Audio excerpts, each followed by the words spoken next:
Good evening and welcome to the school board meeting for District 833. It is Thursday, September 24th, 2020 at 6:30 p.m. The school board meeting is being held at the District Service Center in Cottage Grove. The first item on our agenda is roll call. Dan? Student Rep Sharifa Alawani. Rebecca Poore. Here. Melinda Doles. Here. Louise Hines. Here. Simi Patnaik. Here. Pat Driscoll. Here. Sharon Van Leer.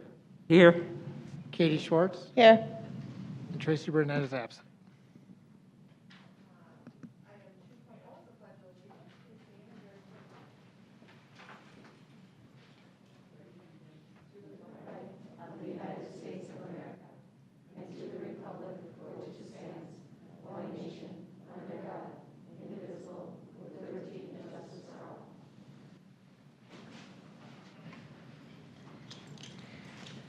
Three point oh is the approval of the agenda. I will entertain a motion to approve.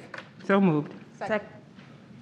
Moved by Sharon and seconded by Pat. All those in favor say aye. Aye. Opposed? Motion carries. 4.0 is our district highlights, and that is our fall planning by our superintendent, Julie Nielsen. Thank you, Chair Schwartz, school board members. We wanted to take a minute. We have been really working hard in the district talking about gratitude and being grateful and extending that gratitude.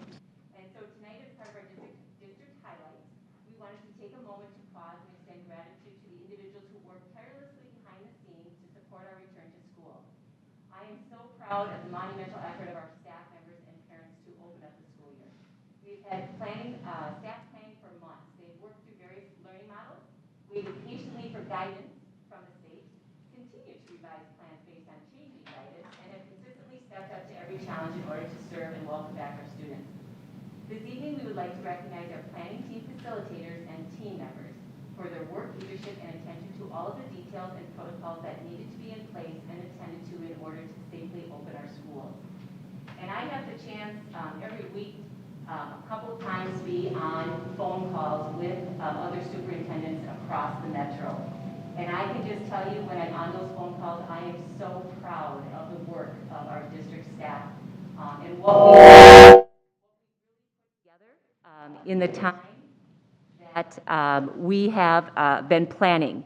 So this evening, our planning team members, and for the viewing public and for people in the audience, if you recall our structure, we had a strategy team that was in place, made up of mostly administrators.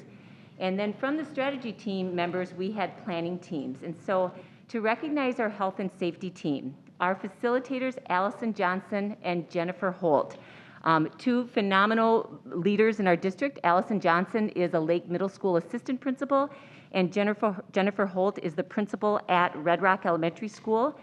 And their group with health and safety, they did everything from face mask cleaning, ventilation, health screenings, hand hygiene, MDH guidance, close contacts, quarantines, health office protocols, serving lunch, school lunches, transportation protocols, reporting illnesses, follow-up on reported cases. That really is just a small number of things that planning team did. So planning along with Allison and Jennifer as the facilitators, safety and security on that same team, Napoleon Genero and Satanya Moore, Tara Goebel and Wendy German, Kwame Aim and Christine Lamberty, Wendy Peterson with Nutrition Services, Andy Smith with Transportation, and our educators and staff members, Pam Olson, Gretchen Romaine, and Ann Ross. Also, as that connection back to our strategy team, we had Dan Pyan and Nick Yasichek. And so that was just one of our 5 planning teams, and that was our health and safety team. And so thank you to Allison and Jennifer for their leadership. Our next team was our mental health, social emotional well-being planning team. That facilitator was Joe Park, who is one of our special services supervisors. Along with Joe was Danette Jones, Jackie Schrader, Katie Block, Brooke Clevenger, Tara Dolliger, Susan Rishis, Caleb Pedersen, Jacqueline Valek, Daniel Thompson, Jess Mizuzik, Jennifer Herlick, and Christine Schaefer and Carrie Lopez were the 2 strategy members connecting back. And so again, that second group was our mental health and social emotional. And they talked about screeners and protocols to make sure that when students came back that they were well taken care of and that the focus was on building relationships, whether in a hybrid, in-person, or in a virtual. Our system logistics team really did a lot of everything, and they were the team that interacted with all of the different departments. They were kind of the team that was all over. And the facilitator for that group was Ashley Ruka. Ashley Ruka is an assistant principal at East Ridge High School, highly attentive to details, and just did a fabulous job with this group as they worked around the logistics with health services, nutrition services, transportation, human resources, paraprofessionals, secondary schools, elementary schools, and teaching and learning. And so that logistics group actually interfaced with all of our various departments in the district. And again, Ashley Ruka was the facilitator. Team members, Kevin Witherspoon, Bob Berkowitz, Kelly Isaacson, Leah Boulos, Amy Bringman, Bobby Grummins, Carrie Olson, Jolene Mast, Bob Lawrence, Jamie Forkrud, Abby Baker, and Adam Hayes. And then the connection between our system group was Marty Fridgen, who is the president of our Teachers Association. So all of those team members worked on system logistics. Next up, a big area, teaching and learning practices. That planning team focused on elementary frameworks, secondary frameworks, learning management systems, student engagement standards, pacing, curriculum resources, and a whole host of other things that went along with teaching and learning.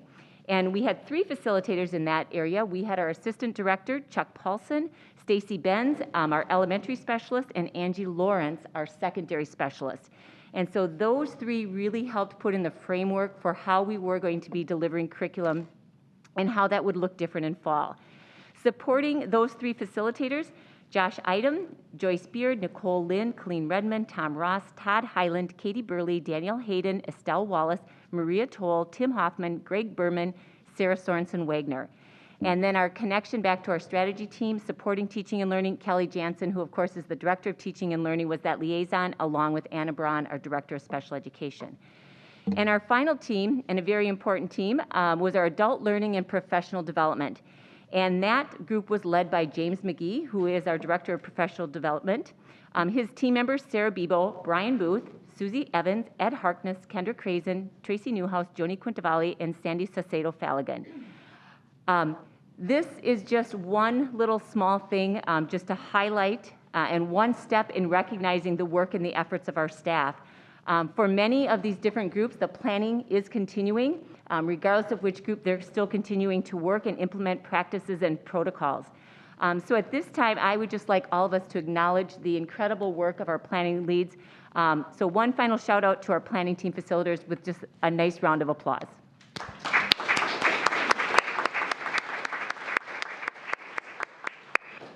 Thank you so much. Thank you. 5.0 is public comment. At this time, individuals may speak to the school board on any item that is not on tonight's agenda. The board will not respond or discuss the comments.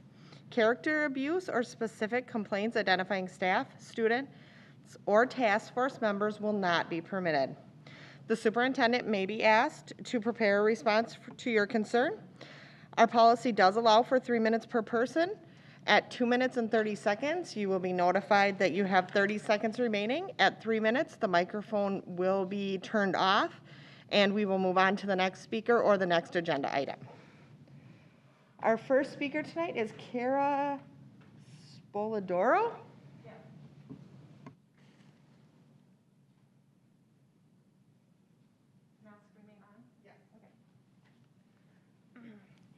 Thank you for providing time for me to speak today. Up front, I want to say that I am thankful for the teachers and others who are working so hard to help our students learn during these unprecedented times. So sincerely, thank you. I'm here tonight representing one of nearly 5,800 signatures on a petition requesting discussion on the grades and GPA issue from last spring. Specifically, I would want to address issues of credibility and transparency. Every district surrounding us chose to give students the choice between traditional grades to be included in their GPA or some type of pass no grade option for the spring time period of 2020. No other district told their kids they'd get grades at the beginning of distant learning, and none took away that choice at the end. What does that mean for our district's credibility? Does it mean our teachers were not able to adapt to meet state requirements as well as neighboring districts? Does it mean that our 833 students are more dishonest and cheat more than other students in other districts? Does it mean that 833 failed to provide equitable opportunities compared to other students or compared to other districts? Why were Northern Star online students not allowed the choice of including their grades, since nothing about their course changed due to the pandemic? Please confirm in detail why our district chose another path from all surrounding districts. Tied to this credibility issue is a transparency issue. We know the initial decision not to allow choice to include Tri-3 grades in students' cumulative GPA was made by the former superintendent. And then we've heard that the decision is now with the school board. And now we're hearing that the school board won't be revisiting the issue and they consider the matter closed. Can you please provide the details for the vote for this matter? Who voted for revisiting the issue and who voted for upholding the initial decision with no further consideration or discussion? My senior is getting ready to apply to colleges. We were told by another parent that we could get an amended unofficial transcript that shows the COVID inclusive cumulative GPA in the notes section. We obtained that amended transcript but have no guarantee that a given university will honor a GPA in the notes section of an unofficial transcript. What is especially concerning about this amended transcript is that barely anyone knows about it. The district has not communicated it, and the lack of transparency is not acceptable. Please confirm how you plan to address this. When everyone is aware, you are looking at the potential of thousands of transcripts generated manually via individual email requests. We plan to ask for one after each trimester this year. Is that sustainable and a desired outcome? This week, the Minnesota State High School League held a special meeting to reverse a decision made to postpone volleyball and football until spring. They heard from the community how this decision was hurting students, and they saw how other states were successfully running these programs. If they can have the courage to do the right thing, can't you also find the courage to do the right thing for these students who deserve a choice? Thank you again for allowing me time to speak today. I do formally request a written response to my questions posed today. Please give our kids an equal chance. Thank you. Our next speaker is Audrey.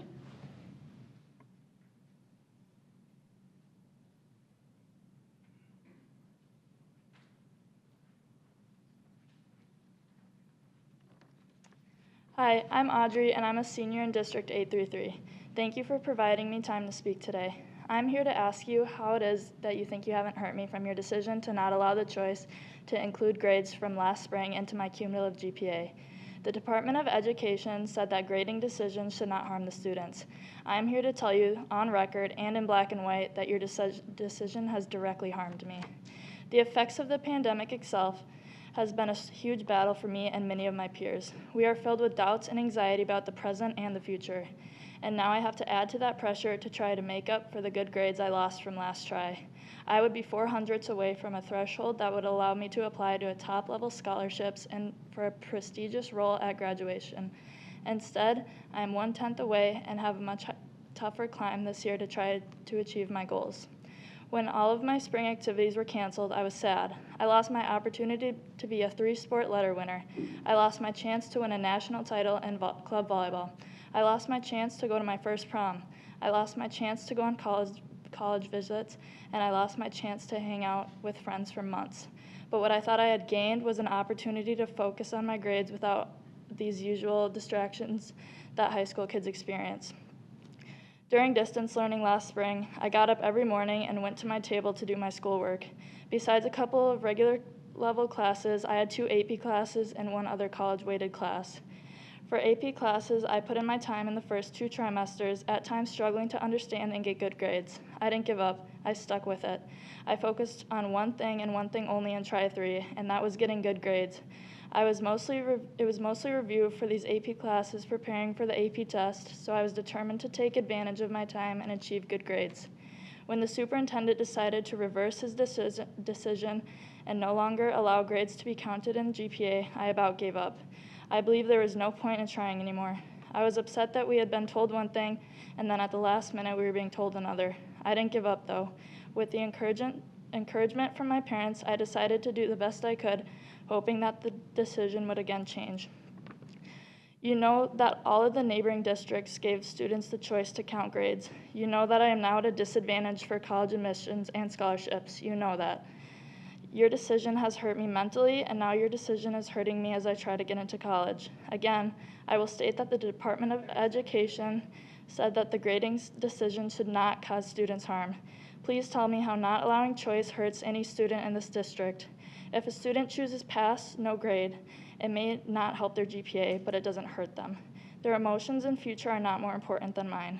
Please revisit this decision and allow students the choice to count grades from last spring and to their cumulative GPAs.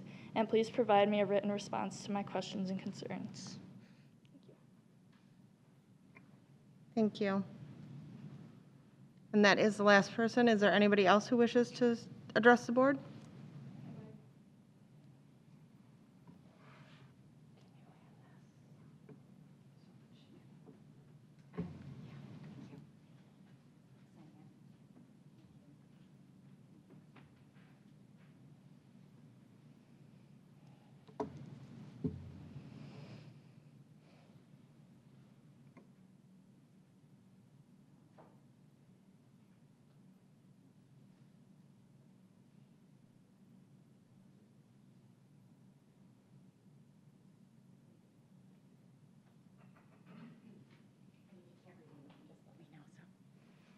Hello, my name is Stephanie Ryan. I'm a parent of a current junior.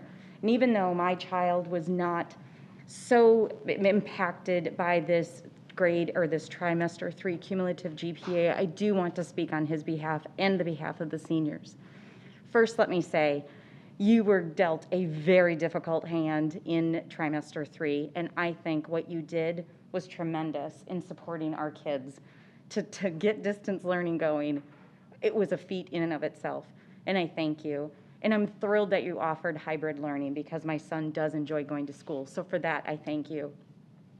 All I want to ask is that, and I do want to say that I respect Ms. Nielsen's position where a previous superintendent had declared and voted on this. However, I respectfully request that the board just look at this once more with the petition and view the comments that are made. We are not trying to be difficult. We are trying to really be the advocates for our children and try to give them the best that we can. And I know it has negatively affected a lot of seniors and is going to potentially affect a current senior, the senior that's here today. So I'm just asking for your grace, for your time, just to consider it and just look at it once more so we can potentially just put this to rest. Having the decision be in the child's or in the student's control, where the cumulative GPA could actually count as part of the transcript, would be far more beneficial for us. So I'm just asking that you please consider it and take another look. Thank you for your time. Thank you. Okay, our next item is 6.0, consent items. All consent items are considered routine and non-controversial by the school board and will be approved in a single motion. There will be no separate discussion of these items. Prior to the meeting, board members had an opportunity to review each of these items and may request that an item be moved to an action item for individual consideration. Since we don't have any requests this evening, I will entertain a motion to approve. So moved. Second. Moved by Sharon, seconded by Melinda. Since these are consent items, there will be no discussion. All those in favor say aye. Aye. Opposed? Motion passes. 7.0 is our workshop items. That is an agenda item scheduled for our October 8th meeting. So we'll move on to 8.0, information items, and 8.1 is our start of the school year for elementary, and Tyrone Brookins, Assistant Superintendent.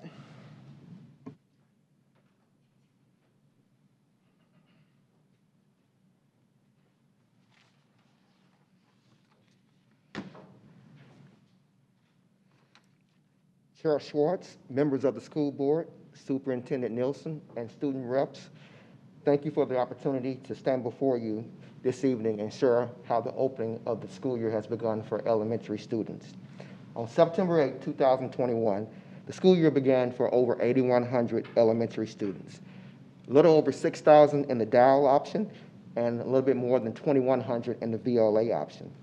Principals from 16 school sites with their staffs welcomed these students with open arms.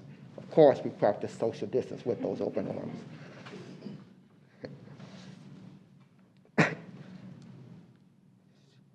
not only to begin the academic school year, but to provide a sense of normalcy for our students. Tonight, we have 4 elementary principals, principals, who are going to engage you in a panel discussion around how the school year began and how it is going. Please welcome Tony Moser from Woodbury Elementary School, Arthur Williams from Middleton Elementary School, Laura Lushick from Great Cloud Elementary School, and Aaron Shattuck from Hillside Elementary School. Principals, greetings to you. And make sure you don't mess up like I messed up. Okay? All right. I want to ground this panel discussion on the question, and how are the children? The children are the reason behind the work and what brings us all here together. So with that, let's get the panel discussion going.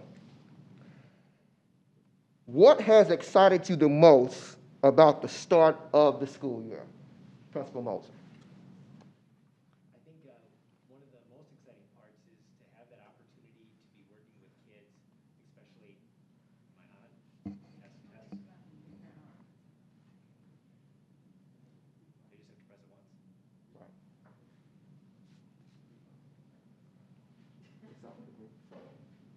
There we go. Okay. Test. Yep. There we go. Okay, so that's my mess up. All right.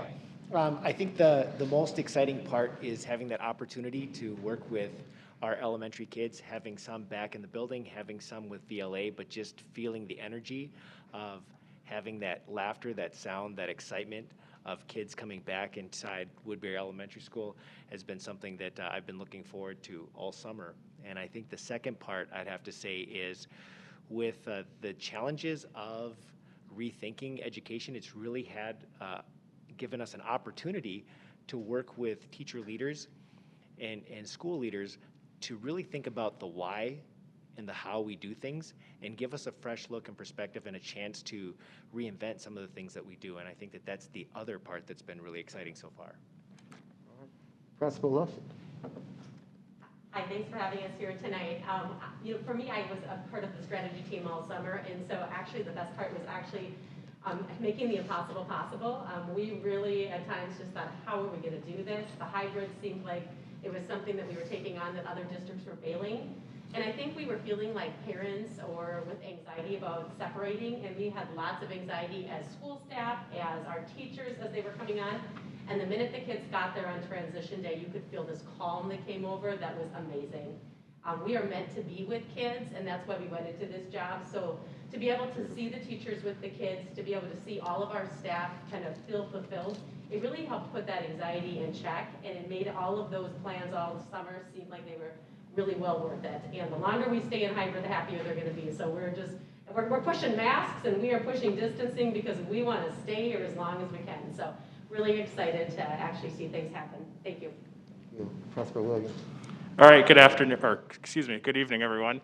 I'm very excited to be speaking here. As Principal Moser and Lushick said, just being in the building and hearing those school sounds, kids in the hallway, kids in the lunchroom, going into classrooms and hearing teachers connect and build those relationships with kids. And I had a teacher say to me, Mr. Williams, it's so great being here. I actually had tears in my eyes because I'm standing in front of a group of kids again. And so it's things like that that really gets me excited. Also, just seeing the staff. We left in March, and then having everyone back together again, and just their dedication, commitment, and passion, as Principal Lushick shared, to get this hybrid thing rolling and going on the ground. And also, I want to give a lot of credit to my Middleton parents because they're understanding patience and grace. As they know, teachers have a tall order to fill. Just their understanding and working with me and the staff has just been outstanding. Principal Shattuck. Well, thank you, everyone, for having us. And I'm just going to reiterate what my colleague said. Everything was exciting about coming back this year. The sounds in the building. I will say that having staff come back in, and even though the nerves were there, we were all nervous, just to feel the energy. Schools are built on energy and the feel around it, and it just felt so good. And then once the students came back, everything, as Principal Lujic said, came to fruition. We saw our students again, and this is really what we're good at. We're good at kids. And so that's really what I was excited about and still am every day. The laughter in the hall, which is getting louder for those who have been out in the building. I said the first week was so quiet. It was this eerie quiet because I think we were all trying to figure out how to navigate. But by this week, we can hear the sounds of the lunchroom, the sounds in the hallway again. And so it just feels like Hillside again. So thank you. All right. So as you can see, everyone's excited about the business at hand, which is children. That's what we do, and we're back to that business. So that's exciting. So Principal Shattuck, I'm going to go with another round of questions. What has been the greatest challenge that you have had to overcome this school year? I think there could be two. Can I say two? So I would Just don't give me three. Okay, I'll keep it within my minute. The greatest challenge first was just seeing what it could look like. There were so many new procedures, policies, practices. Everything we did went out the window. One of my teachers said, Erin, it feels like we are not even in pre-teacher education. We have no idea what we're doing. So the challenge was to get it all going. And I want to give full credit to my transition team who planned, came up with creative ideas. And on that team were teachers, I had paraprofessional, office staff, custodian. They worked tirelessly to come up with creative ideas. So that was definitely a challenge, but we saw the excitement that came with it. The second challenge, I think, at the elementary in particular, was VLA. Virtual Learning Academy, because the staffing looked different than it was at the secondary, and trying to make sure our students really got what they need in Virtual Learning Academy was something, because we don't have, this is going to sound, we don't have the touch points. We can't see their faces as much. We can't see the teachers as much. So that was a challenge. So with that, I'll pass it on. All right, thank you. Principal Williams. Yeah, one of the greatest challenges for me was just how quickly things change. We were given a directive like, okay, this is how you have to plan it, and then 30 minutes later, it's like, nope, just kidding, you have to go this way. So just wrapping my head around that and just being okay to make a mistake here and there and not getting everything perfect the first time. So just dealing with how quickly things can change. All right, thank you. Principal Lushy. I feel that the biggest challenge is COVID. It has caused a lot of problems for us. I just can't do anything like I used to. So COVID is the biggest challenge, I'm going to be honest. One family told us today they weren't participating. I thought, is that an option? That sounds great. Let's not participate. No, I think when it comes to the biggest challenges, I said to our staff, we're all new here. None of us have been to this school before. Not one thing is the same. And so just retraining, rethinking every little thing. And you think you could just use the bathroom. But no, we have to train how to use the bathroom, how to eat, how to manage lunch. And we used to think those were things we just taught kindergartners. But when we're training seasoned teachers on how to do things differently, it was a big challenge. But it's amazing. Our staff has been absolutely amazing. We're asking people, FIED teachers, to be in the classrooms, music, art, to give up their spaces. We are asking people who taught reading recovery, who are reading specialists, we're saying, hey, you get to be a classroom teacher. And there were some growing pains, but they have risen to the occasion like no one else. And it's just amazing to see what we can do when we need to. So people have pulled this COVID together as best as we can. All right, thank you. Principal Mosley. Yeah, I think it's the challenge of managing the anxiety of all the unknown when you're planning and preparing in times that are very fluid. And so it's kind of like balancing on one foot on a log, and it's covered in sand. And then all you're doing in reminding people is going, we know how to work with kids. Our kids know how to learn. Our families know how to love their kids. So it's going to be okay. But then getting people focused to take their energy and focus on that first barrier, that first challenge, and then solve that. And then by doing that, we earn the right to move on to the next barrier or challenge. And I gotta give out kudos to the entire district, to my staff, to the families. we've been able to do that. And when you look back, when you go through challenges like this, it's kind of fun to stop every once in a while, take a deep breath and go, look at how far we've come. Yes, there's a lot of things that we still have to figure out and do, but look at how far we've come and look at what we've accomplished together. That's been a lot of fun. So I'm hearing adapting in real time. I'm hearing never giving up. I'm hearing learning on the fly. And when a challenge is presented, we have overcome that challenge, and as Principal Moser said, on to the next challenge, but with the mindset and the attitude that we're going to keep moving forward. Excellent. All right, next question. A day in the life of a student on a remote learning day. What might this look like for a student? Principal Williams. Okay, so for a student that's on a remote learning day, it could look many different ways. I know each of our elementary schools, we've worked really hard to ensure that learning is taking place on the days students are not at school. So I will just speak on behalf of what it looks like as a student at Middleton Elementary. So all students are given what we call a student remote plan. So if I am Arthur and I attend Middleton Monday and Wednesday, my teacher gives me a student remote plan, a hard copy, or either puts an agenda on Seesaw with what my day for Tuesday and Thursday would look like. And so on that agenda, I would have all of my core content areas: reading, math, writing, health, science, social studies. It just lists what I should do, and it could be, my teacher might push out a Seesaw activity for me to do that day. It could be for math. I know the district has pushed out Dreambox, and so students at Middleton throughout the district have started that as well. It could be watching a video and then responding to it on Seesaw. We also have our specialists do a morning check-in at 8:45, so although I'm not attending school Tuesday and Thursday, I can still take part of a morning meeting with my specialist assigned to that grade level for that 2-week period.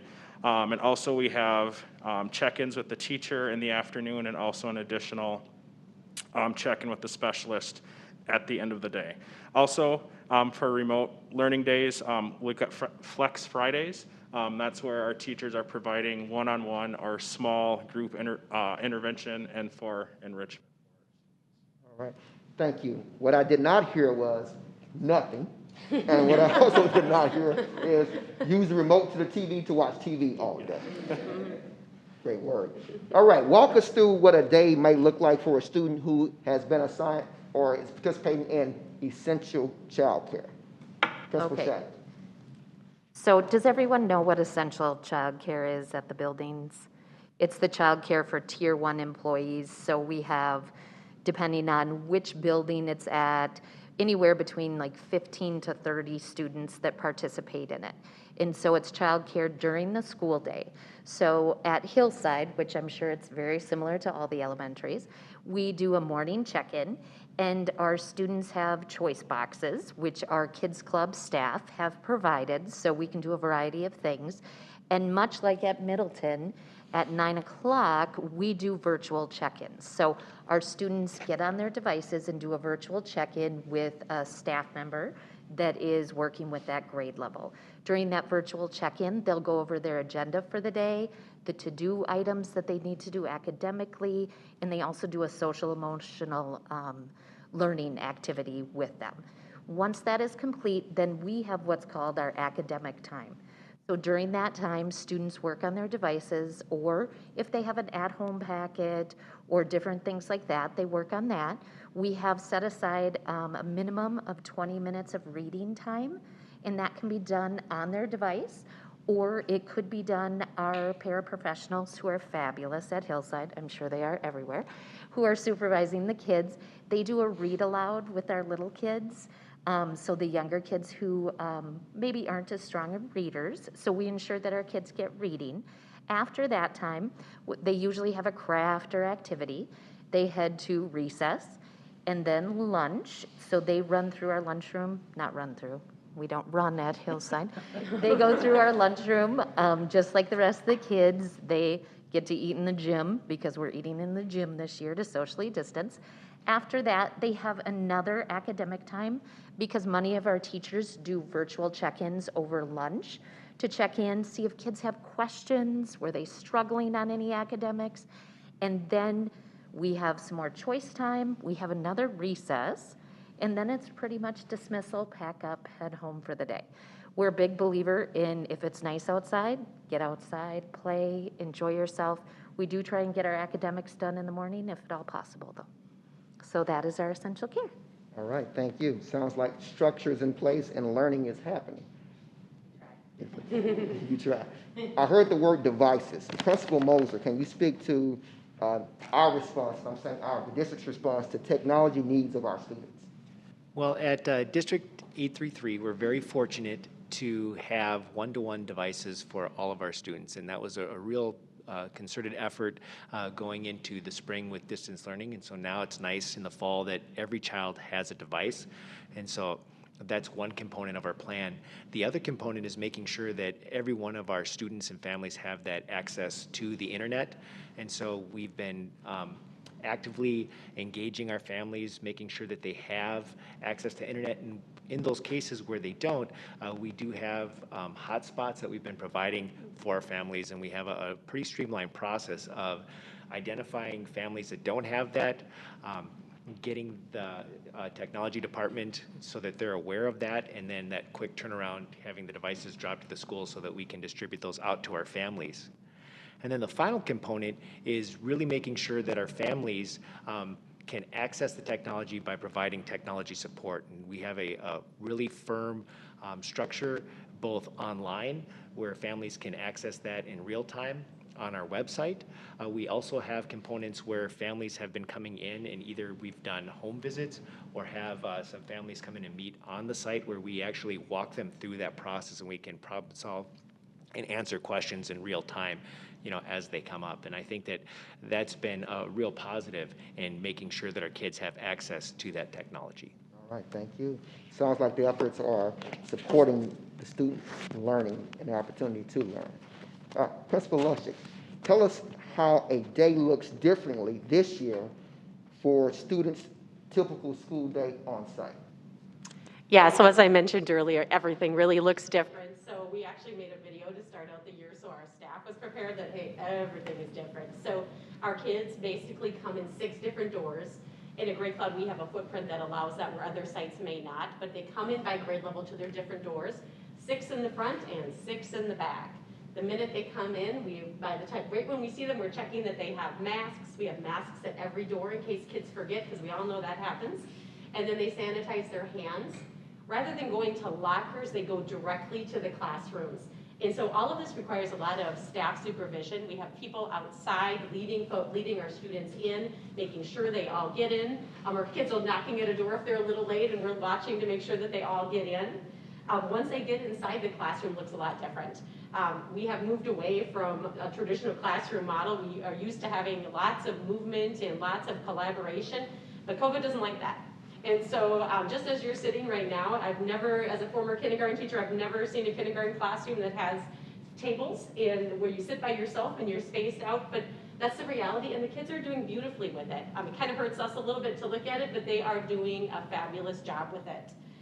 Then when they go to lunch, the lunchroom looks extremely different. Our lunchroom has tables somewhat like this in addition to the other ones. And so when the students come in, they follow arrows and dots, and they get their own lunch. And it's not nearly as hard to serve because everything is prepackaged.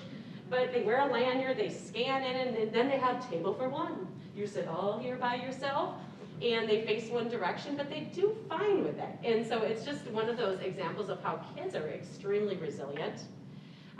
We have a 30-minute lunchtime, so kids are actually eating a lot longer. We knew with all the safety procedures and cleaning, we just didn't have time to do it another way. So our teachers are actually taking the kids out to a recess at Grey Cloud, and it's amazing to see all the fun they're having outside. We have 13 different areas you can go for recess.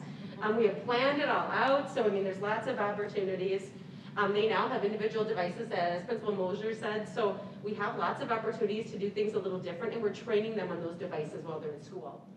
In the morning, I failed to mention that at Grey Cloud, we do a morning meeting, so the kids that are in the A group, if they are at school, the B group gets to participate at home, and so we kind of get to meet like the mystery group that we don't usually see, And so we'd like to go over during that time too, what are the expectations for the day, remind them what their resources are, and kind of what maybe if somebody's home, they might hear it too, just to make sure that we're reviewing that. Because we know this has put families in a really hard space. It's put kids in a hard space and staff too, but amazing what we're doing. So it looks different, but it's okay. All right, thank you. 2 more questions. What are the most common barriers you see to students making academic progress during this pandemic, known as COVID-19, and how are you overcoming those barriers? Let's have Principal Williams and Mosier tag team that response. Got it. All right. So I think the one barrier that we saw was the change in the direct student contact time.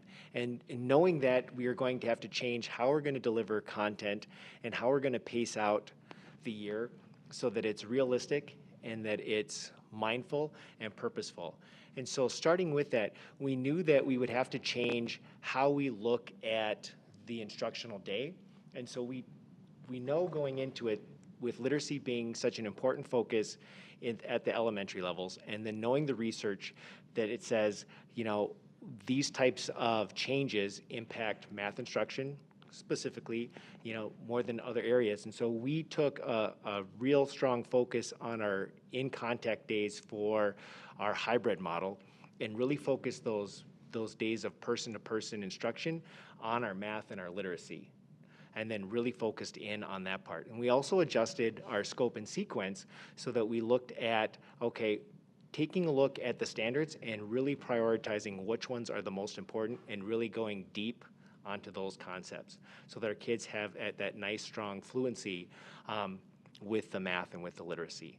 And then for the VLA, looking at the piece knowing for mental health and how we are wired as human beings, how important that synchronous learning is, and having that time to have the actual real-time feedback and the time for kids to share their thinking, to evaluate, and to gain feedback. And so we were looking at Google Meets and different structures on how we were going to have that synchronous time for those students.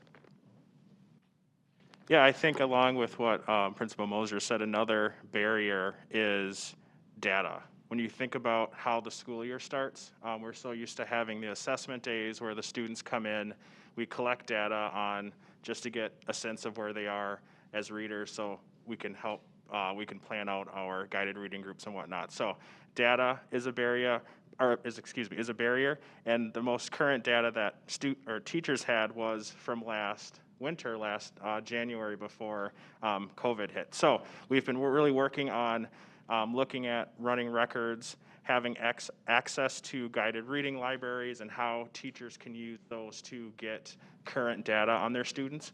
We are also looking at the remote learning days, and one of my previous answers I talked about how teachers are using Flex Fridays to connect with students either one-on-one or in small groups. So we'll use Flex Friday as a time to connect with students, and then just really reinforcing the learning that has taken place on the school day and the remote learning days. All right, thank you. Last question. What is it that you want parents to know about the return to this school year? Principal Shattuck, Principal. I'm going first. Then Laura can steal my answer. I would say most importantly is that students, staff, families, whoever it is, a school is really made up of the people within it. So whether you're in person or virtual learning, it's really about those relationships and connections that really create a school. So for me, I think what's important for families to know is that's who we are. We are relationships, we are connecting, we are here for you every day, working our tails off, helping to educate your kids in partnership with you. And so for me, that's really a key piece, is continuing those relationships. Again, whether you're in the virtual learning academy or in person at Hillside, which I think creates its challenges, but I think that that's who we are, and that's what's important. Laura, rebound over to you. There was the Principal Lushik, right? All right, so So Principal Shattuck and I actually tag team quite often, and one of the things that we put together is usually a yearly theme, and so we kind of recycled last year's theme, and the theme that we have is win the day. So the W is for work hard, the I is for improve, and the B is for be nice. And so we try to echo that with our students, with our staff, and also with our families. We're in a pandemic. This is hard, and technology doesn't always work, and we're not sure when we're going to get out of this. And so we really need to take one day at a time and win the day. We need our families to work as hard as they can with their kids. We need our teachers to work as hard as we can with the kids. But we can't have people exhausting themselves and at the cost of their own health and mental health. We need to improve. We want these kids to have a successful future. We want our teachers to continue to grow as they're learning tons of new things. We're putting so much on them right now, but we want them to get better. We want to have the supports for them to do that. And we want to be nice. Nice is not just letting anything go, but really be good to yourself, be good to each other. When things don't work, let's come at it as by being curious, like, hey, I noticed you didn't do this. I wonder if you had some problems. Maybe you were ill. So I think that approach will really help us as we're working together, because these are not times any of us chose, and we would prefer not to participate in COVID, but we're here participating, and we want to work together and be on the same team. So let's continue to do that. All right. These principals not only represent their school sites, they represent 12 other colleagues across the district. They represent the teachers, and they represent those beautiful young bodies that come through those buildings every day. Please join me in giving them a round of applause.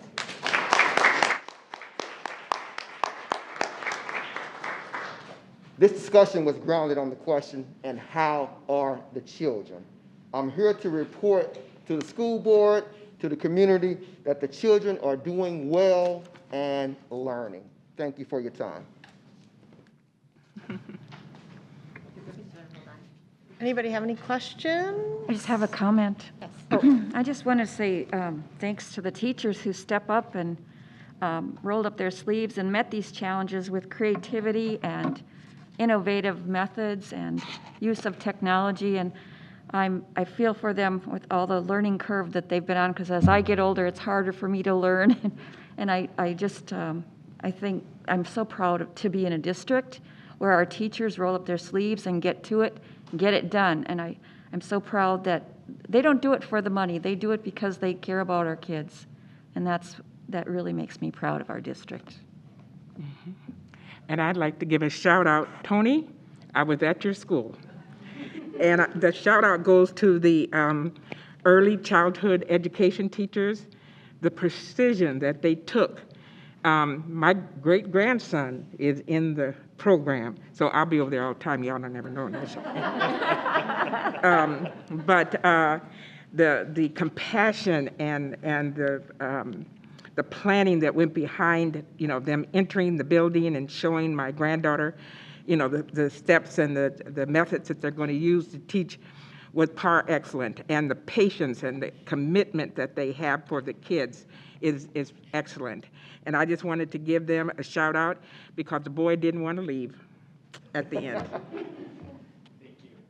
I had a couple questions. So one, I just wanted to pass along the comment. I've heard this from multiple VLA elementary parents, and the feedback that I've heard from these parents, and this is like me at Target, and it's almost uniformly positive. What I hear is that the teachers seem really enthusiastic and energetic, which I think is very difficult to do over a computer screen, that the kids seem really engaged, that my next door neighbor is a VLA first grader, and she is so excited to go to school. So I really want to thank you and the VLA teachers for just how wonderful the year seems to have started. One of the questions I did have was about hybrid students. So I have heard from a few parents in the community that when their kids are on their off days, they feel like it's not a solid academic day, and they're worried about their kids maybe falling behind or not getting what they need. And it's not really consistent school to school or teacher to teacher, even within a school. So can you help me and help parents in the community understand what's going on and what the expectations are for those students on a home day, and what the expectations are for parents on a home day too, because I think a lot of parents feel like they're supposed to be doing math or checking whatever, and they don't have the bandwidth or the inclination or whatever. They just don't, they're just not, that's not where they are. Right, I'll start us off and then you all can chime in. The expectations on that remote learning day is that the learning is a continuation from what took place on that previous instructional day. You heard the principals mention benchmarks, and so you have benchmarks in mathematics, you have benchmarks in literacy, and so we're focusing in on those benchmarks. We have a process that we call prioritizing prioritizing benchmarks. As we prioritize benchmarks, we're saying that every student at this particular grade level is going to be secure in this particular skill that we're calling a benchmark. So those activities that are in Seesaw and that teachers are sending home with students are going to connect with that benchmark.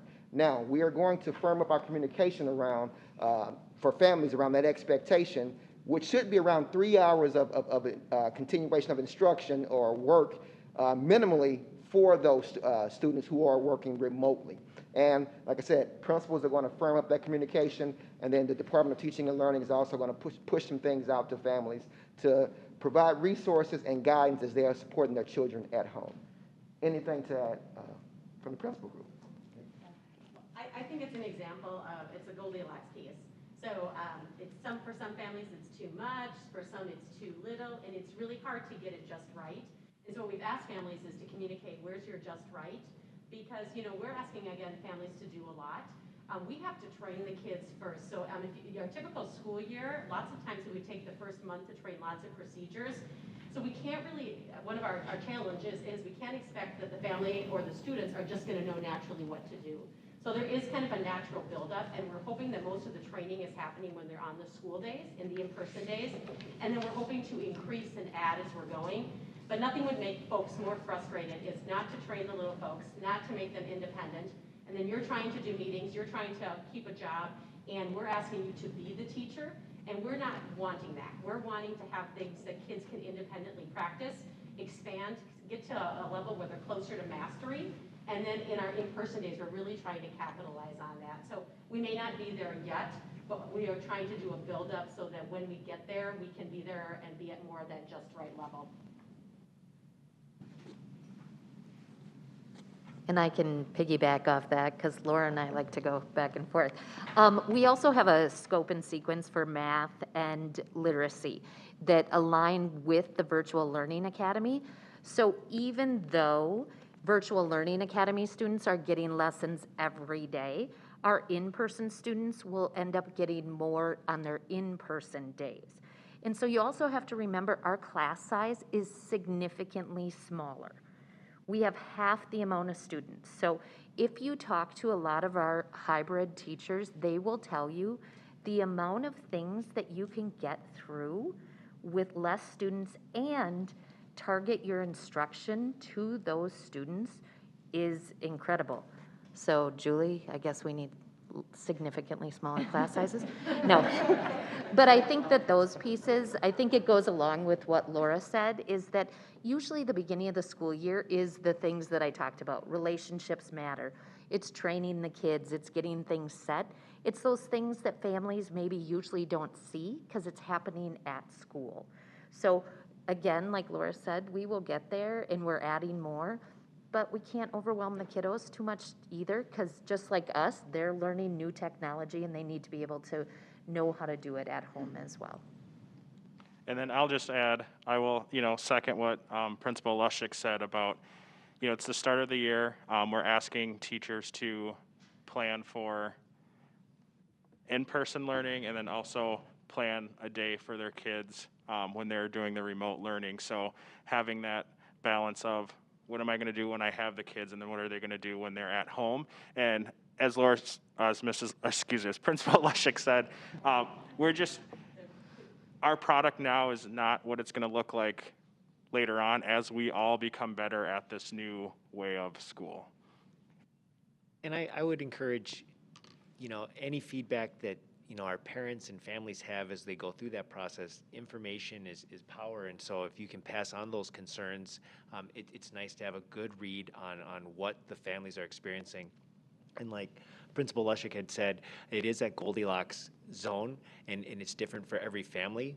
And so trying to get a piece that is one fit for all probably isn't the best approach, but when we get that feedback, then we can tailor, to a certain extent for those families. And the last piece I would say is, trying to educate us all when we look at the VLA and we look at the hybrid dial option, they are so different in their structure and in what we're looking at as factors is for delivering content. So I would say, try not to compare the VLA to the hybrid because they are so completely different. There's the amount of time that, for VLA, kids can attend a task on those screen times. And then with the hybrid, it has some limitations too, but then it also has that piece, like Principal Shattuck was saying, about the amount of time in the day and exposure to content too. And I think that they're well planned. There always are going to be areas that we're going to continue to grow.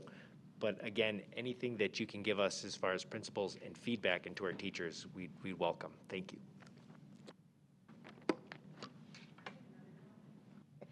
I want to echo something that Aaron said. I'm hearing from teachers as well, this small class size and how excited they are to see how much can a child grow when I can work with them so much. So I know that's really appreciated. I have a question about, everyone's on an accelerated learning curve with technology, and it feels like that should be a benefit in the future. So I'm wondering, in terms of technology or other things that you're seeing now that education is having this shakeup, what do you see as benefits that might carry into the future when we return to something that's more close to what used to be the past? I'm just excited with the possibility, when we go in an elementary classroom and when we have our groups and like our learning centers and how we have our kids into small groups, I'm excited to see the lessons that we learn with like our Google Meets and our breakout sessions, how that might change what our small groups, when we're in our learning centers, how that's going to change how that looks. I'm really excited with that.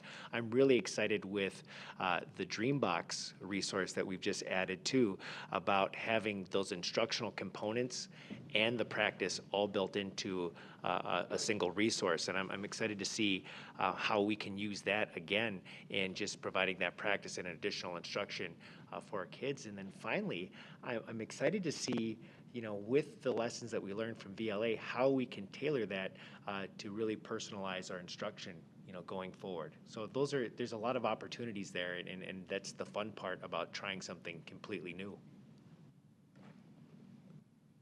That's all I've got, sorry. I think some of the benefits of using technology as an accelerator is going to be this concept of 21st century skills. And with 21st century skills, our students are going to be in a position to collaborate more effectively and efficiently.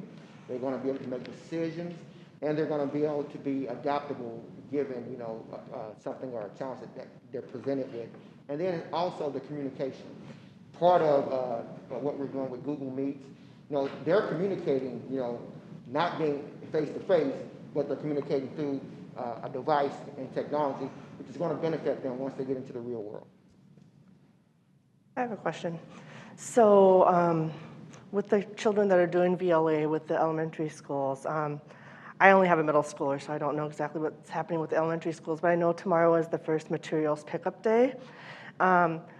How is that working with the elementary kids that are in VLA? Are all the classes getting more actual, kind of the opposite of the technology, more worksheets and different things that they're going to be able to be doing then on those to get more enrichment? Yeah, thank you for the question. I think speaking from Middleton, our Middleton VLA teachers are working extremely hard as they get to know the students. So we have the materials pickup day tomorrow. So I think all of the Middleton VLA teachers have dropped off additional materials. Some it might be books, some it might be packets. I know they're individual for each student. So I know as the teachers get to know the students more, and the best way they learn, they give materials because for those students to do enrichment or intervention type things. just to echo the complexity of the VLA is that some of our teachers are teaching kids from multiple sites. Principal Williams and I have a teacher who is actually at 5 different sites. So when you're asking about pickup, it could be very dependent on the teacher and the number of sites and the level. I know our kindergarten teacher is really adamant about having lots of hands-on things for the students, whereas I know when we get to grades 4 and 5, they're going a little bit more digital. So it does a little bit depend on the grade. And also this was a fairly quick turnaround when we made the decision of the material pickup. Now that they know, I think they're going to start saving more for the next time we have it on October 30th.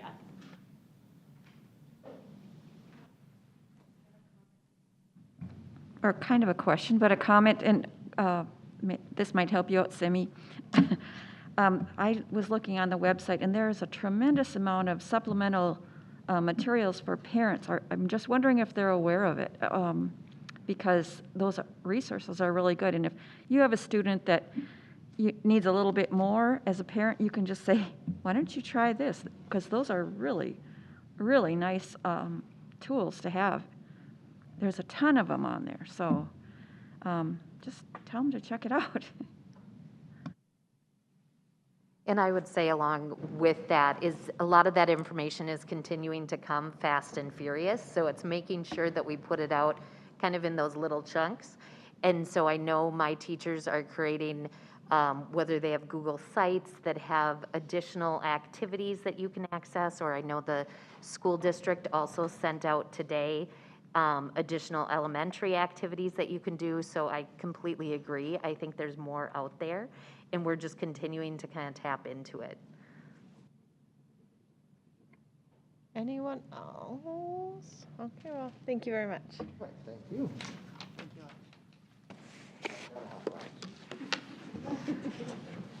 And maybe as they're departing, Katie, before you go on to the next step, these 4 leaders certainly represent 16 of our elementary, and I will just say that while we're in this space today and there's a lot of positivity and a lot of things to celebrate, I think that it's important that we acknowledge that through that work and all the steps that our leaders have taken, that there have been tears. We have taken 3 steps back to go 1 step forward, and I think a number of them commented just about how we turned this direction and 30 minutes later we were going this way. And I think what we found through onboarding is that our decisions were also reliant on making decisions. So we asked parents to make a decision, and we needed that information in order for the district to make a decision, and they were waiting for our decision. And so it was this back and forth. But I think what we see here is that at the end of the day, in District 833, we have people that are so extremely committed to students, to learning, and making this the best possible learning environment for kids. And so underneath this face, it's not just a smile. There's actually pride coming out my eyeballs, because I know that you didn't all sit here because it was easy. The work we did together was hard work. And so to acknowledge the 4 principals who are here speaking tonight, but also our other elementary principals. At our next 2 meetings, you will get to hear from our middle level principals, similar, how was your year, and then our high school principals. And we really feel that it's important that we can highlight and showcase what the reality has been like, and that at the end of the day, our students are very well taken care of. So thank you to our principals and those that you represent. Thank you. Our next agenda item is 8.2, and that is the Incident Command Team report, and that will be given by our Superintendent, Julie Nielsen. Thank you, Chair Schwartz, board members, and student representatives. This evening, I just wanted to make sure that the community is aware that we do have what's called an Incident Command Team in place. And that Incident Command Team is really the team that advises me as the superintendent as it relates to the learning model that will either be staying in or moving to more restrictive or less restrictive. And so for the community to know that this team is comprised of various stakeholders, including district and building administration. We have teacher union representation on the committee. We have county and school health and safety staff, and I think it's important to note that our local epidemiologist is Chris Keller. And so Chris Keller has been on the phone calls with us, as well as Tara Goebel. And you've heard Tara's name. Tara is our district COVID-19 coordinator, and she is everywhere. She is on Friday nights. She is on Saturday. She is on Sunday. She is helping us navigate situations, connecting with MDH. So She has been just a vital asset in the school district as we've navigated COVID-19. We have 2 school board members, and we have student and parent representatives on this incident command team. And the purpose of this team, again, is to review the data and advise the superintendent in determining the appropriate learning model. I think when we first talked about what learning model, there was a lot of emphasis put on MDE's guidance and what that number was. And I think what we very quickly learned in implementing our starting point is that that number is really one piece of a much larger puzzle. And I'll talk a little bit more about where we are today. But when we think about, our committee looks at where we're at, there are a number of things that we need to take into consideration. And the first one, of course, is MDE's threshold. And so you will have seen today that our district was at 12.4 per 10,000 cases, which sounds awesome. What we need to remember is that those dates, through the dates that they recorded 12.4, we had only been in session 2 days. We were on an AB schedule, and then our 6th and our 9th grade students came in, but our 7th, 8th, and 10th and 11th graders and 12th graders did not come in. So the data right now that we're seeing is certainly promising, and it is an absolutely good sign, but we just have to remember that right now those dates only include 2 actual student contact days. So that's consideration 1. The second consideration is that looking at the success in our existing model. How successful are we in hybrid? How are things going? How is staff coverage? How is student illness? How are the outbreaks, et cetera? And something to think about, and something that I will be considering, will be, are the numbers stabilized in the mid-range? So when we think about moving to a different learning model, are we stabilized? And the guidance from MDE, they have said you want to be looking at 3 to 4 consistent low numbers. So looking at, are we stabilized? What we don't want to get in the habit of is just hopping back and forth. Oh, we're in hybrid. Oh, we're in distance learning. And that will be so inconsistent for families in terms of providing care and support for their children. And so we want to make sure that the numbers are stabilized when students are actually in session. So that's consideration 2. Consideration 3, we have staff reports of illness.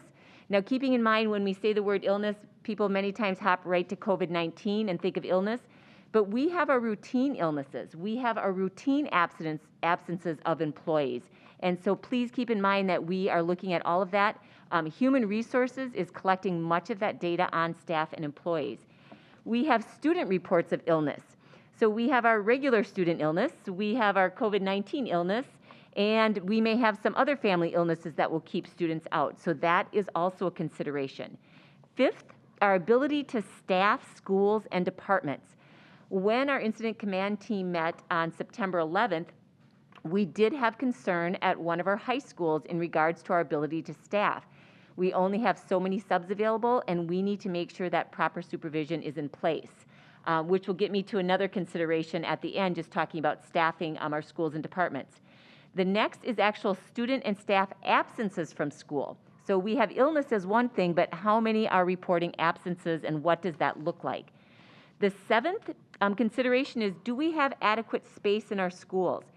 And this really comes into play when we think about being in a hybrid and the space that we need. If we had students at second trimester come back from the VLA to a hybrid learning situation, our middle and high schools, instead of being on an AB day, if we had more numbers, we may actually need to go to an ABC type of a day. And so one of the considerations is looking at, do we have adequate space in a hybrid to do the social distancing? Consideration 8, which happened the day before our meeting, I'm looking out at Todd Herbert, it's consultation with building principals and department directors, meaning we go right to the ground level of how are things at your school. And that typically comes right from our assistant superintendents to our school principals to say, how are things? How is staffing? Are you able to cover classes? Is there appropriate supervision? And so we certainly take that into consideration. And then the 9th area is options to transition to a different learning model. And what that is really looking at is we don't have to be all or nothing. As I was on a call with superintendents today, And we have a number of metro districts that are just actually moving from distance learning into hybrid. And so I feel like, whew, we have passed that. We are moving on, which is a great thing for our students. But transitioning to another model, meaning if our numbers stay low, and the first consideration is that we would bring back our elementary students, do we bring back all elementary students? Or do we think about a transition that might move K through 2 back in person, and then we would take a look at numbers, and then look at 3, 4, 5? So I think we have some ability when our incident command team provides me with feedback to take a look at what does that transition look like. Because at the end of the day, we want to successfully keep students in school and make sure they're safe. And we have seen for some school districts that have opened in full, they're now moving to closing down more. And so we want to be as consistent as we can be with those parameters in place. And for the community, 2 weeks ago when we met, because there were some concerns out there, the decision was made to meet again tomorrow, which was 2 weeks. Our regular meeting date, as originally advertised, was set to be held on October 2nd, which we will continue to meet on October 2nd, but we are having an incident command meeting tomorrow.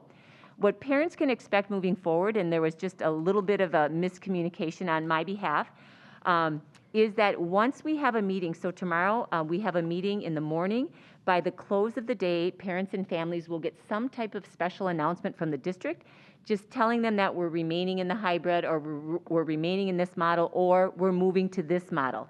We want to make sure that families have as much time as possible if and when the decision is made to transition to a different learning model. And so that is the update on the incident command team. We continue to revise and look at the considerations as other superintendents, as I meet with them and talk with them, just taking a look at what other districts are doing. But I feel like right now we have a lot of good data that we're reviewing to make that decision. And going back to, I have received some emails just around that base number from MDE, just to please understand that there is really more than just that one number that we'll be taking a look at. Any questions?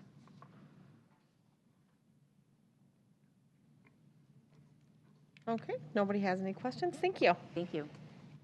Okay, moving on to 9.0 discussion items. There are none this evening, so we will move on to 10.0 action items. And our first action item is 10.1 approval of policy 413 and 522. And our superintendent, Julie Nielsen.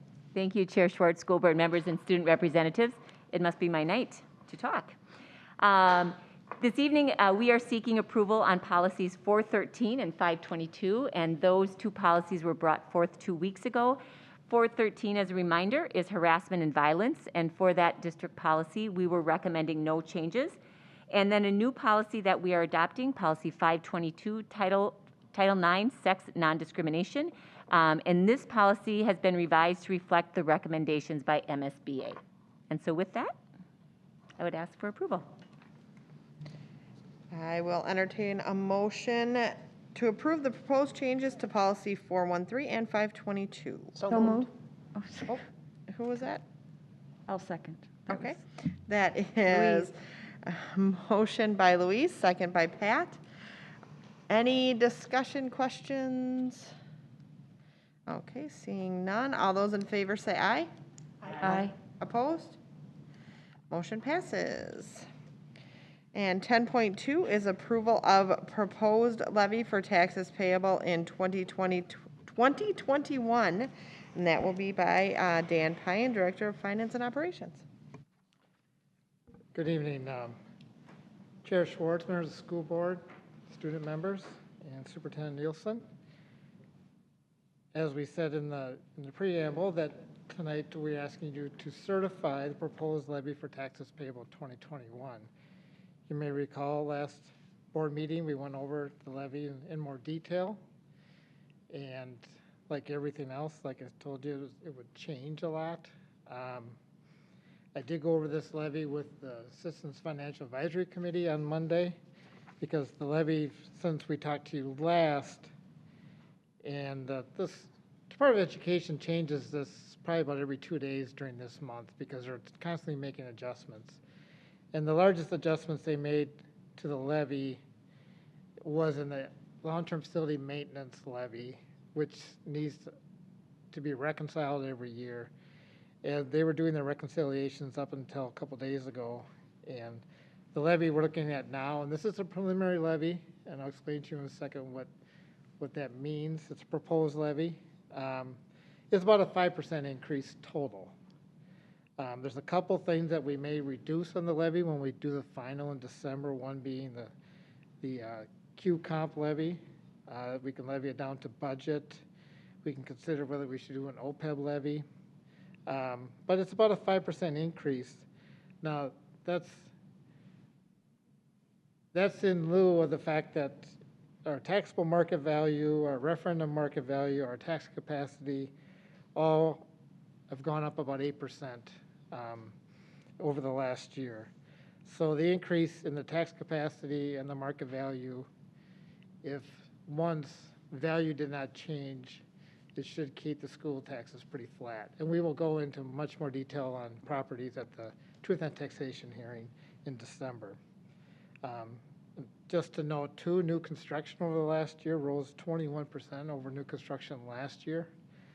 So last year we had about $220 million in new construction, and the year before, and then last year we had about $268 million. So you can see why the values are going up. I met with the Chamber of Commerce today for Cottage Grove area, and heard presentations from the city of Cottage Grove and the city of St. Paul Park, and they too have an increase in their tax capacity, and they're keeping their increase in budget about the same as the change in tax capacity. So during these times of COVID-19, it's probably prudent and very good that we can keep our budgets and levies below the increase in market value. Statute says that you have to approve some kind of proposed levy by September 30th. I recommend that you certify what's called a maximum levy, meaning that when the state sends their final numbers to the county, that we can use those numbers. And the reason we do a max now is because by law, you cannot increase a proposed levy. You can decrease one, but you can't increase one. So with the fact that most of our levies are determined by the Department of Education, we are allowed to do a max levy saying that whatever it is on September 30th at the Department of Ed, send to the county. That's what will be on the proposed tax statements. With that, I ask for a motion to certify the proposed levy for taxes payable in 2021. In your packet is a summary, and right now the proposed levy is $96,688,370. But we will ask you to approve a max levy. Okay, so I will entertain a motion to approve the proposed levy for taxes payable in 2021. So moved. Second? Okay, moved by Belinda, seconded by Sharon. Any questions for Dan? Hey, Dan, does this include the levy that we were talking about last time, the GASB 73? The proposed OPEB levy? Yeah. Yes, it does. Okay. And if the board decides not to do that, we'll just reduce it in December. Okay. And just to clarify, for the next 2 years then, the next 2 school years, the money will come out of our general fund, and then 2 years from now, we'll have the levy money, and we'll start paying those expenses from that designated levy fund. Yes, as opposed to using the OPEB trust, yes. Okay. Any other questions for Dan? And then, oh, sorry, could you just remind me, do you anticipate that the impact on the general fund, like you just anticipate it'll be negligible over the next 2 years or fairly? Well, I think we'll have to do some more projections before we make the final decision, but there will be an impact for a couple of years, but after that, then there'll be a positive impact after that. So yeah, it'll be about $1.5 million over 2 years. So 750,000 roughly each of 2 years, and then after that. After that, it's okay. All right, thank you. Any other questions? Okay, seeing none, all in favor say aye. Aye. Those opposed? Motion passes. Thank you. And now we will move on to 10.3, approval of workers' compensation insurance renewal, and that is by Dan Pine. Good evening again. I should mention to Tyrone that you shouldn't let the principals leave before the finance stuff is talked about. I always get the last thing, but every year we bring to you a proposal from our work comp broker and company for work comp insurance, workers' compensation insurance. We examine what the rates are looking at, what our different payrolls are at, and they give us a proposal. I met with our broker. We've been using a company called SFM for years for work comp. They've been very good. We've had a very proactive human resource department that's started by Teresa Lenars, our former assistant, and Abby Baker has taken over the reins and really kept our work comp claims down. So we need to have the board approve the renewal so we can sign the contract with SFM for our workers' comp insurance. The highlights of this one are, if you look in the handout, I did list the premiums for the last 7 years. And to note, the premium they propose is a 3.9% increase. That's with an experience mod of 1.03. Ideally, we like to have our experience mod at 0.9 or below. You can see that it was down to 0.8 for a couple of years, and as we got real progressive, you can see the experience mod has stayed pretty well. Our annual payroll, though, over the last 6 years that we're insuring has gone up about 31.8% over the last 6 years. The payroll we're using for next year's premiums is an increase of 4.8%. But the premium's only going up 3.9%. So we are okay with this premium increase. We're on what's called a retention program that if things go okay and we don't use up all our premiums, we have retention possibilities of return to us of $206,000 in 1920 and $213,000 in 2021. So I'm asking that for another year that we approve the renewal of the work comp contract with SFM at the rates that are in the handout. Okay, so I will entertain a motion to approve the renewal of workers' compensation. So move. Moved by Pat, seconded by Sharon. Any questions for Dan? Okay, seeing none. All those in favor say aye. Aye. Those opposed? Motion passes. Thank you, Dan. Thank you. Okay, and now we are on to 11.0, reports and comments, and 11.1 is our superintendent's report. Thank you. As shared earlier, our goal is to keep students in school, and safety, as you heard in the earliest video that was done, is a shared responsibility. Staff, students, and families play an important role. If students are sick in the morning or in the evening before school, please keep them home. Any student who comes to school sick or gets sick during the day will be sent home, and parents or family members will be asked to pick them up. We understand that this is a big inconvenience, and we know that it's allergy season, and we know that there will be other bugs going around, but we just can't run the risk of having any sick students at school. We do use MDH, the Minnesota Department of Health, and their decision-making flow chart, and we are following that guidance as best that we can. And I would just say as well that while that applies for our students, it also applies for all the adults, the staff. It applies to our bus drivers. It applies to central office. And so if individuals are not feeling well, we are asking that people stay home so that in the event that it is COVID-19, that we do not continue that spread. And so just a reminder for our community, families, and staff members.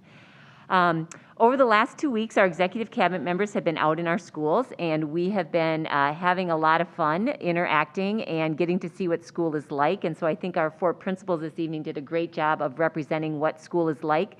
It's really reassuring to know that the noise level has increased. because I thought if schools stayed that quiet, there's something wrong. And I can already tell just after a week or so, you go out and instead of the children sitting quietly at lunch facing one way, you see spinning, you see talking, you see a whole lot of other movement. And so it reminds me that they're back. The kids are back, which is a great thing. Throughout that week, I do want to just make a special note to our custodial staff as we have been out and about. The work could not be done with all the sanitizing stations, with the way our schools look, with the way things are set up. And each day in the morning, from the warehouse out to our schools, they are making requests for safety supplies. And that will continue until we no longer need those things. But every day there are requests that are filled and shipped back out to the schools, and then our custodial staff is responsible for that. And so they have played a huge part behind the scenes. As I close, I always like to share a fun kid story. And so I had the opportunity in learning about what our virtual learning academy looks like in our virtual lessons. I was in a virtual space with a classroom teacher. And so as I entered the virtual space, I was greeted by music. And then the teacher came on, and it was time for the students. They discussed what a morning meeting should look like, and they had a little chart of what a morning meeting should look like. In addition, there was quite an extensive practice of muting and unmuting, muting and unmuting, to the point of a visual. So there was big visuals like arrow, mute, arrow, unmute. So a lot of practice with muting and unmuting. Again, I think it was Principal Lushik who talked about all the practice that we have to do. In 20 minutes, the students were engaged in a greeting, a sharing, an activity, and a message. The sharing was particularly enjoyable because the students had 30 seconds to go find a stuffed animal in their house. And so for 30 seconds they were back, and they came back with all sorts of things. Let me tell you, from the pencil pouch that was the stuffed animal, to the favorite bear, to the favorite monkey. I heard things like, where did you get that? I like that animal, it looks really soft. I like your green kitty. And so part of the practice was they brought their stuffed animal back, and friends could either ask a question or a comment. And so it was fun as they were on WebEx, because this was their little hand raise. And then the other students called on them, and then they got to unmute. I mean, there were multiple steps. So these K and 1 students were doing absolutely fabulous. They were engaged. It was also fun to see some of the parents who you could see were in the background helping out and helping them mute and unmute and figure things out. So that was great to have the parent support. And then again, the lesson ended, and it was time to say goodbye by the music playing. And so it was a great way to develop that routine and ritual of, when you enter the learning space, the music will be on. When the music goes off, we're going to go ahead. And when the music comes on, it's time to wave to your friends and say goodbye. And so a shout out to Laura Larson for the invitation to be part of that virtual lesson with her. I know next we're going to move into student board member reports. And so I would like to take the opportunity to introduce our 2 new student representatives. And thank you, ladies, for being here. We have Sharifa Alowanli from Park High School, and Rebecca Poor from Eastridge High School. And so they are our 2 board member reps serving and helping to support. And one thing in meeting with them, I did share, we want to hear your voices. And so I didn't ask that they share their voices tonight. They're going to share, yes. But I think when we're having discussions and conversations, we want them to be at the table with us and try to contribute. And so your voices are valuable to us, and we want to hear from you. And we're giving you just a little bit of grace for these first meetings in terms of interacting, but after that, we want to hear loud voices. But I did ask Sharifa and Rebecca to give board updates for the evening. So Sharifa, do you want to start us off?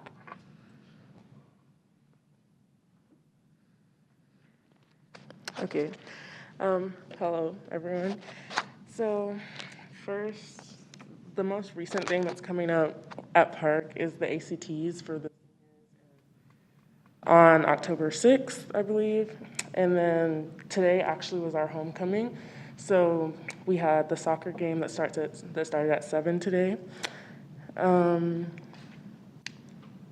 We have, the admin is doing a new thing with a student advisory group. So getting students together to see the perspective of what's going on in the building and all that stuff. So not too much this time, but hopefully more next time. Thank you. And Sharifa, you're ever so lucky because your principal is right behind you, making sure you do the right report. Look at that. Yep. He was cheering for you back there, just so you know. Rebecca? So for us, we actually are having homecoming in like about 3 weeks because once football got moved back to the fall, we're now matching up our homecoming with football. So football and volleyball are also starting up again next week. Tonight is senior night for our soccer teams, and we're allowing 250 fans in our nest, which is like our field, but masks must be worn and all spectators know that. There's also parent-teacher conferences going on tonight, which are done over WebEx. Along with, just like at Park, there's the senior ACT on October 6th, and then the sophomores and juniors either take the pre-ACT or the ACT on October 14th. There's a toiletries drive going on by Student Council, and there was a Chipotle night on Tuesday put on by Student Council. And yeah, there's not too much going on right now, but hopefully the next coming weeks, especially with homecoming, there will be more. Thank you. Thank you. 12.0 is future meeting dates. 12.1 is October 8th at 2020, and that is a school board meeting held here at 6:30 p.m.